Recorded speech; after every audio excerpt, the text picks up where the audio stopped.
What's going on, everybody? Welcome back to the channel. Thank you so much for being here. I truly appreciate it. Today we are in the Fortress of Solitude, more like the Fortress of Clutter right now. That's just how it is. Summer's starting and things are getting put away and taken out, and it's a smidge messy, but it's all good. That's how I live my life.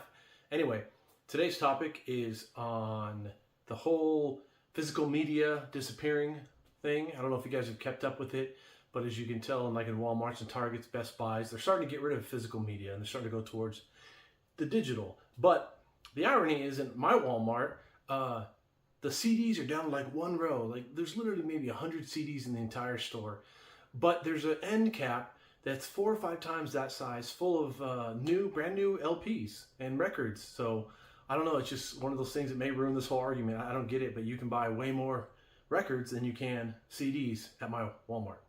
That being said, I never really got into this whole argument because, I lived in my own world. I collected what I wanted to collect, and that was all that mattered to me. But recently a friend asked me, what's the deal? How do you feel about this? He knew I love to collect physical media. He knows that. And so he was just like, hey, do you have any thoughts? And I figured, okay, if he's asking, I'll put it out there. There's probably other people. I know this topic has been done to death, but this is my 2 cents. Take it or leave it. Anyway, it was kind of just one of those, like, whatever. And then I had an event happen to me a couple months ago, and it really changed my mind. It didn't really change my mind. It really solidified my mind. So I'm next to all these boxes right here. There's probably about 11 boxes, and they're full of a lot of stuff. And these boxes came from my uncle. And a couple months ago, my uncle passed away. He lived a good life. He was planning for the future. He didn't plan for a heart attack on the toilet, but it's all good. It happens. I took the opportunity to drive out and help my family get his estate in order.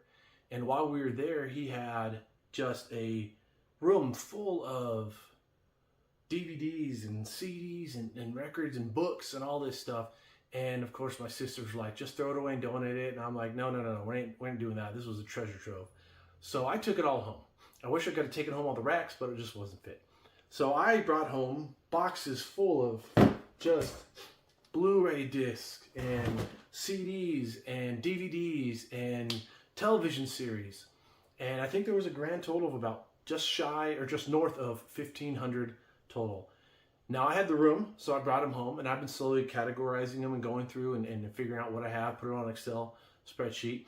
But I realized that the amount of joy that this brought me, getting this collection in my hands, is the joy I feel every time I pick up physical media. I love physical media. I have everything you can think of.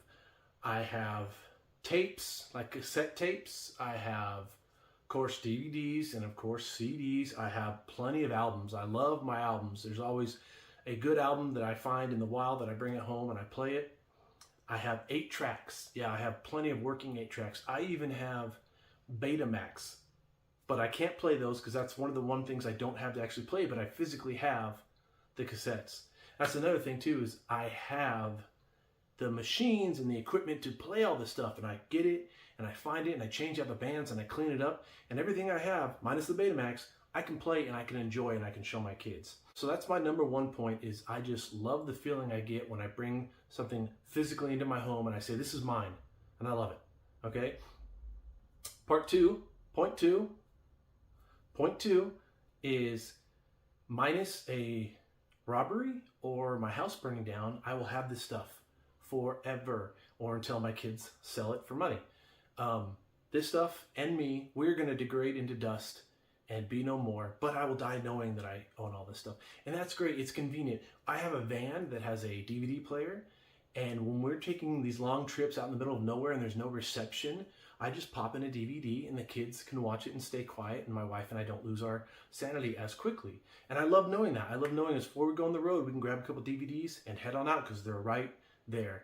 Now I have a Disney Plus account, or whatever it's called. I have an Apple TV account, and on that is tons of movies that we have purchased and gotten, the free download codes and all that good stuff. But a couple months ago, I wanted to show my kids Flight of the Navigator, that old Disney movie. I'm not sure if it was 80s or 90s. I know Sarah Jessica Parker's in it when she's very young, so it might be the 80s. But I love that movie. I grew up on that movie, one of many. And I wanted to show my kids that movie. And I didn't have a copy. I didn't have a physical copy.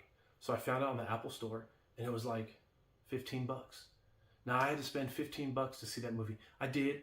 I shouldn't have done it, but I did. Even though it would have been probably $3 at Walmart. Either way, my kids watched it and they did not like it whatsoever. Specifically, the alien with the one eye. They were not fond of that dude at all, and it scared the crap out of them. So, good to know. I'm not going to show them Labyrinth or Legend because those are on the list. I'm going to have to dial it back a bit and maybe show them a little Land Before Time. I don't know.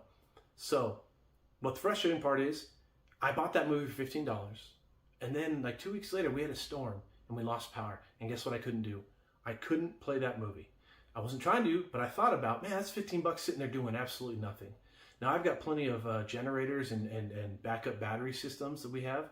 I could have easily hooked up a TV and a DVD player and played a physical copy. And that would have been great, and I wouldn't have felt like I wasted my money.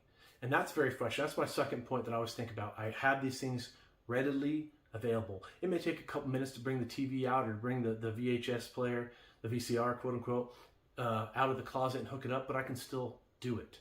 And I'm okay with that.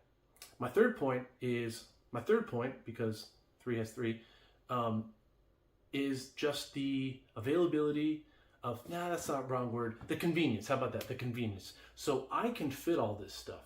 I have a big garage. I can put these boxes here. They're going to last. I have the space. It's not an inconvenience. That being said, I will play the devil's advocate for the other side. I completely understand if you're young and you're in an apartment, a studio apartment, something like that, and you don't have space for all these, man, your phone or your laptop can hold so much more, especially when it's not being saved on it and it's on a server halfway around the world. I understand that is the convenience of all that goodness. When it comes to video games, though, it's convenient for me to have them on my shelf. I pull on, just download them. That's great. Another thing, which I probably should have mentioned earlier, but oh well, I'm kind of off the cuff right now, is pricing as well. Like I said, when I talked about the whole Flight of the Navigator, I can go to Walmart and get a copy for $3, which I did. I found a copy of that movie and I got it for $3 versus $15. I can go to any used store, any place, and get a brand new, not even used, brand new game, discounted for $5-10. If I bought online, all digital, it's gonna be full price, $60. Doesn't matter how old it is or how bad it is, right? That's kind of frustrating. So in the end, you save money buying physical media, in my opinion. I could be wrong. But that being said, that's my 2 cents on this whole thing. Much like I talked about how there's still records in Walmart, a lot of people always doom and gloom when something new comes along, and it just doesn't get rid of the older stuff.